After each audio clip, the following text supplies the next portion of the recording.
Hello दोस्तों, मैं आपका दोस्त एडवोकेट सरोज सिंह। दोस्तों, मैं इस वीडियो में बैंक के द्वारा जो आपके घर की नीलामी की जाती है या आपकी प्रॉपर्टी को ऑक्शन में बेचे जाते हैं, उसको आप किस तरह से रोक सकते हैं और इसका कानून का क्या प्रक्रिया है, जिसको हम समझाना चाहते हैं आपको। अगर आप ये प्रोसेस को पूरी तरह समझ गए तो डेफिनेटली मैं ये मानता हूँ कि आपको हेल्पफुल होगा आपके लिए, और अपने घर के जो ज़िंदगी भर की कमाई होती है, घर को आप नीलाम होने से रोक लेंगे दोस्तों। क्योंकि ये घर की नीलामी ये बहुत ही बड़ा, बहुत दर्दनाक और एक मिडिल क्लास लोगों के लिए बहुत ही बड़ा एक मतलब समझो कि सेटबैक हो जाती है। बहुत परेशानी के साथ सामाजिक रूप से भी उनको झेलना पड़ता है परेशानी, और फाइनेंशियल लॉस भी उनको बहुत ज़्यादा हो जाती है दोस्तों। अब मैं ये प्रोविज़न बताना चाहता हूँ दोस्तों कि अगर बैंक वाले, क्योंकि दोस्तों बैंक जो रिकवरी करती है ना अपनी प्रॉपर्टी को आपको ऑक्शन में डालती है, उनके लिए 2002 में एक एक्ट आया था। उससे पहले कोई इस तरह का प्रोविज़न नहीं था कानून में, और बैंक वाले को इतना पावर नहीं मिला हुआ था, और इस तरह से उसको कोई तरह का लीगल राइट ऐसा नहीं था कि आपको सिक्योर एसेट को, आपके प्रॉपर्टी बेच को किस तरह से वो अपने पैसे को, डूबे हुए पैसे को कैसे रिकवर करेंगे। उसके 2002 में सरफेसी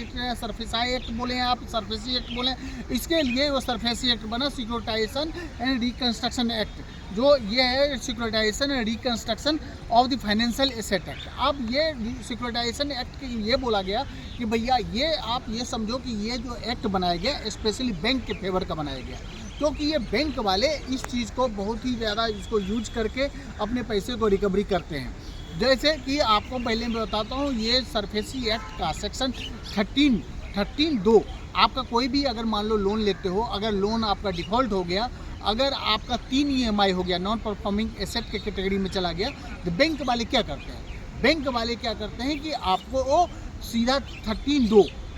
13 सेक्शन 13 क्लॉज 2 का नोटिस भेजते हैं, और 13(2) का नोटिस भेजने के बाद आपको 60 डेज का टाइम देते हैं कि भैया आप पूरी तरह कंप्लाई करो, नहीं तो मैं आपका 13(4) का 13(4) का क्लॉज 4 का जो मैं अपना आपका जो लीगल रिकोर्स होता है, आपके पैसे रिकवरी करने के लिए जो प्रोसेस होता है, वो मैं आपको वो आपके प्रॉपर्टी को सेल करके ऑक्शन में डाल के ये अपना रिकवरी कर लूँगा। अब ये 13(2) का जब नोटिस आता है दोस्तों, 60 डेज का जब आपको टाइम दिया जाता है, तो मैं आपसे ये आग्रह करूँगा और मैं आपको सुझाव दूँगा कि आप इस चीज़ को इग्नोर मत करें। जब भी ये नोटिस आता है तो आप प्रॉपर उसका रिप्लाई दें, उसमें सिचुएशन सर्कमस्टांसेस को बतावें। कभी कभी बैंक वाले क्या होते हैं कि अनवांटेड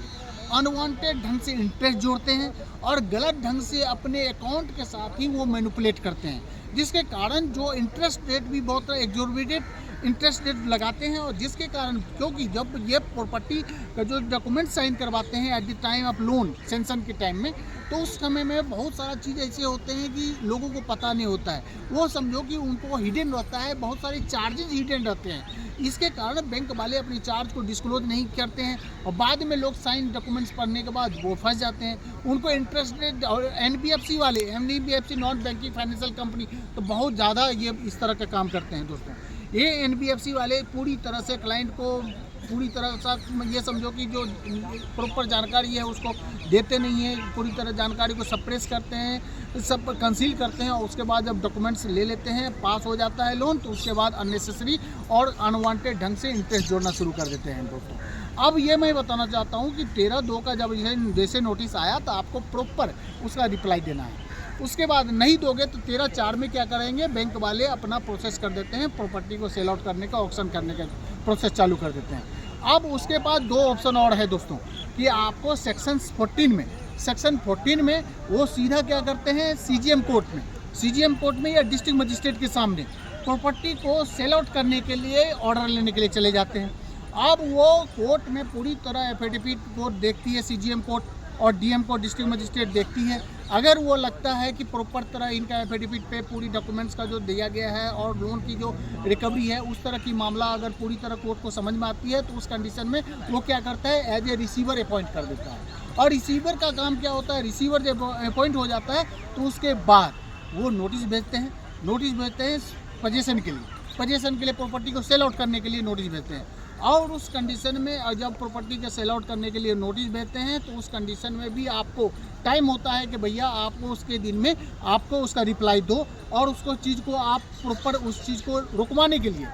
ऑक्शन को रुकवाने के लिए, प्रॉपर्टी को सेल करवाने के लिए आपके पास फिर डीआरटी में आपको सरफेसी एक्ट में सेक्शन 17, आप ध्यान से सुन लें, सेक्शन 17 के हिसाब से आपको डीआरटी में आप एप्लीकेशन फाइल करें, सिक्योरिटाइजेशन एप्लीकेशन, और उस एप्लीकेशन को आप पूरी बात लिखें जो कि उसमें बात है कि ऐसे जिसको बोलते हैं सिक्योरिटाइजेशन एप्लीकेशन सेक्शन 17, और उसमें कोर्ट से आप रिलीफ मांगें, स्टे मांगें। और ये जब, क्योंकि बैंक वाले का जो ये बहुत सारे इसमें इलीगल एक्ट ऐसे होते हैं कि बैंक वाले जानबूझ को इंटरेस्ट दिखा के अनवांटेड पैसे की डिमांड करते हैं, अनवांटेड ढंग से इंटरेस्ट जोड़ते हैं, जिसके कारण उसको परेशानी होती है। और अगर 17 का एप्लीकेशन आपका पड़ गया तो डेफिनेटली डीआरटी कोर्ट से आपको रिलीफ मिलेगा और आपकी प्रॉपर्टी को ऑक्शन होने से रुक जाएगा ये, और आपका प्रॉपर्टी पूरी तरह से आपका सुरक्षित रहेंगे। और उसके बाद जब केस चलेगी, रिलेवेंट फैक्ट आएंगे डीआरटी में जब पूरे बात आएंगे, एविडेंस होगी, उस कंडीशन में आपको जो भी बात होता है, बाद में क्या होने वाला है, बाद में मैटर सेटलमेंट पे आ जाएगी, सेटलमेंट पे आ जाएगी, बैंक वाले खुद ही सेटलमेंट पे आ जाएंगे और सेटलमेंट कर लेंगे। और इतना तक मैं बता देता हूँ, प्रॉपर्टी आपको बच भी गया और आगे बाद 2 साल 3 साल केस भी चली, उसके बाद मैटर सेटलमेंट भी हो गया, तो आपकी प्रॉपर्टी भी सुरक्षित है और आप इस तरह से अपने ऑप्शन को रोक सकते हैं। थैंक यू, जय हिंद, जय भारत।